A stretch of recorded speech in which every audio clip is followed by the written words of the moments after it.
क्या आपको ऐसा लगता है कि आपकी किस्मत बहुत बुरी है, या फिर आपको ऐसा लगता है कि आपकी किस्मत बहुत अच्छी है? पर किस्मत बनाता कौन है? किस्मत का मतलब क्या होता है? आइए आज इसे हम स्पिरिचुअली और लॉजिकली दोनों चीज़ों से समझते हैं। किस्मत का मतलब होता है, किस्मत वैसे एक अरेबिक वर्ड है और इसका मतलब होता है जो लिखा है वो मिलना है। पर लिखता कौन है? एंड आंसर इज हम खुद। अब आप सोच रहे होंगे हम खुद किस्मत कैसे लिखते हैं? मैं आपको एक्सप्लेन करती हूँ।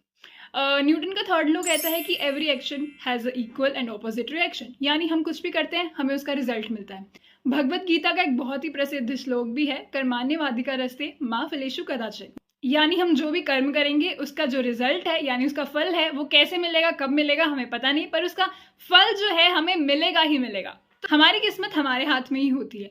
आपने पिछले जन्म में कोई अच्छा कर्म किया होगा, उसका रिजल्ट हमें इस जन्म में भी मिलता है और आगे आने वाले जन्मों में भी मिल सकता है। हमारे पास कोई टाइमलाइन नहीं है, तो इसीलिए अगर आज आप अच्छा कर्म करोगे तो आपको उसका रिजल्ट कभी भी फ्यूचर में मिल सकता है। तो अब आप सोचोगे वाओ मेरी किस्मत बहुत अच्छी है, पर आपको नहीं पता कि आपने प्रीवियस लाइव्स में कितने अच्छे कर्म करे होंगे जिसके कारण आज आपको ऐसा लग रहा है कि मैं बहुत लकी हूँ। और अगर आपने कभी बुरे कर्म करे होंगे तो उसका भी आपको अपना कर्म का फल जो है वो मिलना ही मिलना है, क्योंकि हमेशा जो भी कर्म करते हैं उसका फल मिलता ही है।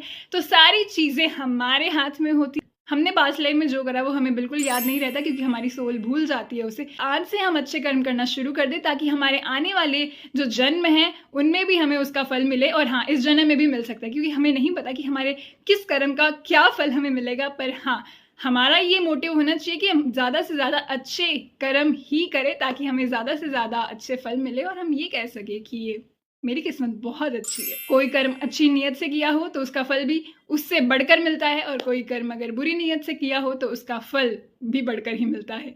तो ये है हमारी किस्मत का राज।